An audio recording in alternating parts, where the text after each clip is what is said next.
রাজশাহীর তানোর উপজেলাতে এই মুহূর্তে আমরা আছি। এখানে একটি খুবই মর্মান্তিক ঘটনা আমরা দেখতে পাচ্ছি।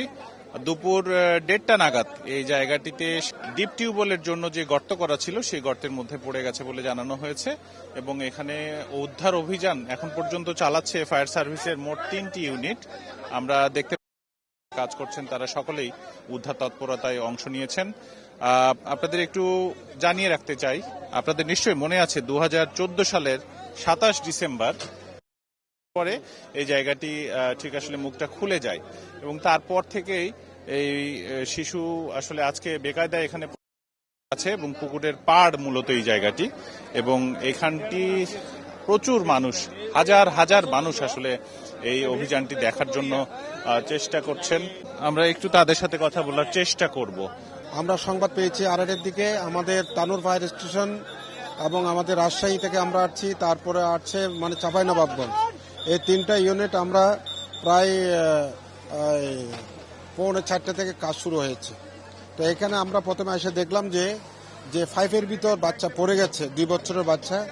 সেইখানে এই উপরে কিছু পাবলিক, আমরা আসার আগে কিছু পাবলিক কিছু মাটি কাটছে এবং মাটিগুলো ভিতরে ঢুকছে।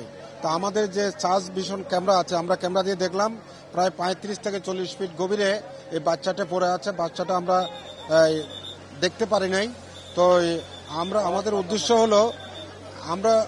উদ্দেশ্য হলো অক্ষতভাবে বাচ্চাটা আমরা উদ্ধার করা। নতুন এবং ফিরে আসা গ্রাহকদের জন্য নগদে চলছে ক্যাশব্যাক সহ প্রতিদিন হাজারো উপহার জেতার সুযোগ। হবে আশা আর ফেরা, সারপ্রাইজ সেরা। এখন তাকে সুস্থ রাখার জন্য আপনাদের এই যে আমরা দেখতে পাচ্ছি হাওয়া দিচ্ছেন, এটা আসলে কি কাজ? হ্যাঁ, আমাদের ধারণা হলো ভিকটিম হয়তো বেঁচে আছে, এই জন্য আমরা আমাদের সাপোর্ট যেগুলো আছে, ভেন্টিলেশন এবং অক্সিজেন যা দেওয়ার আছে আমরা দিচ্ছি। যদি আল্লাহ পাক রহমে বাঁচিয়ে রাখে তাহলে আমরা ভিকটিম আমরা লাইফ হিসেবে আমরা উদ্ধার করার আমাদের চিন্তা ভাবনা। আপনাদের তো ঢাকাতে 2014 সালে একটা ঘটনা ঘটেছিল, নতুন কর্তৃপক্ষের নির্দেশ হলো মানে অক্ষতভাবে ভিকটিম বের করে নিয়ে আসা, আমরা যেন লাইফ যেন নিয়ে আসতে পারি, আমাদের উদ্দেশ্য সেটা। রাইট। কারণ এটা তো প্রায় 35 থেকে 40 ফিট গভীর, তো এই জন্য কিন্তু সময় লাগবে। মাটিগুলো খনন করে ক্লিয়ার করে আমাদেরকে উদ্ধার করতে হবে, এছাড়া আর কোনো উপায় নেই। আমি বাসায় ছিলাম, আমার মেয়ে ওদের ওখানে ওর মা আছে।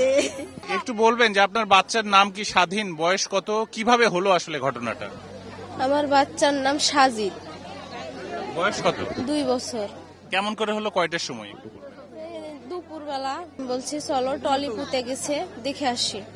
আমার বাচ্চাকে আমি 2 কুলে নিছি, নিয়ে হাঁটে আসতে সময় এখানে আমি নামাই দিছি আমার বাচ্চা, মানে ডানা লেগে গেছে। আমি বলছি আব্বু একটু হাঁটে চলো।